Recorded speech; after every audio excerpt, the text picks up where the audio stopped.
সকল হাইব্রিডের দিন শেষ, ব্র্যাক হাইব্রিড 777-এর বাংলাদেশ। এই প্রতিপাদ্যকে সামনে রেখে খুলনা ডুমুরিয়ায় ব্র্যাক সিড অ্যান্ড অ্যাগ্রো এন্টারপ্রাইজের লবণাক্ত সহনশীল জাতের মাঠ দিবস ও ফলাফল প্রদর্শন অনুষ্ঠিত হয়েছে।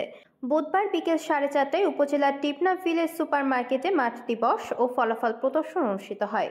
ফলাফল প্রদর্শন ও মাঠ দিবস অনুষ্ঠানে ব্র্যাক সিড অ্যান্ড অ্যাগ্রো এন্টারপ্রাইজের খুলনা অঞ্চলের রিজিওনাল সেলস ম্যানেজার কৃষিবিদ Mohammad Mostafizur Rahman, Khulna territory sales officer Mohammad Zahid Hossain, monitoring officer Paritosh Sarkar সহ স্থানীয় শতাধিক কৃষানী উপস্থিত ছিলেন।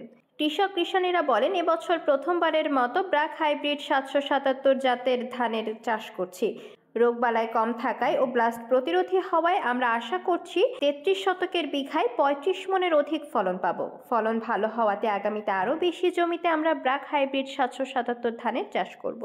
ব্র্যাক হাইব্রিড 777 ধানের ফলন দেখে আগামীতে অনেকেই এই জাতের ধান চাষে আগ্রহ প্রকাশ করছেন। কৃষিবিদ মোহাম্মদ মোস্তাফিজুর রহমান বলেন, বাংলাদেশ কৃষি প্রধান দেশ। এদেশের জনসংখ্যার তুলনায় চাষযোগ্য জমির পরিমাণ খুবই কম, তাই অল্প জমিতে অধিক ফসল ফলাতে আমাদেরকে আধুনিক প্রযুক্তি ব্যবহার ও জৈব বানাইনাশক ব্যবহার করতে হবে। ব্র্যাক হাইব্রিড 777 জাতের ধান লবণাক্ত সহনশীল হওয়ায় ফলন ভালো, তাই অন্যদেরও এই ধান চাষ করা উচিত। তাহলে দেশের ধান উৎপাদন নতুন মাত্রায় যোগ হয়ে আমাদের দেশ খাদ্যের স্বয়ংসম্পূর্ণতা অর্জনে সক্ষম হবে।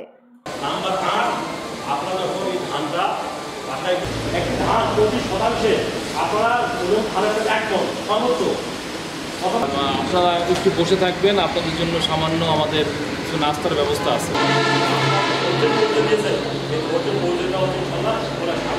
ব্যক্তি যারা আছেন তাদের সকলের আমি জানাই অন্তর থেকে ধন্যবাদ।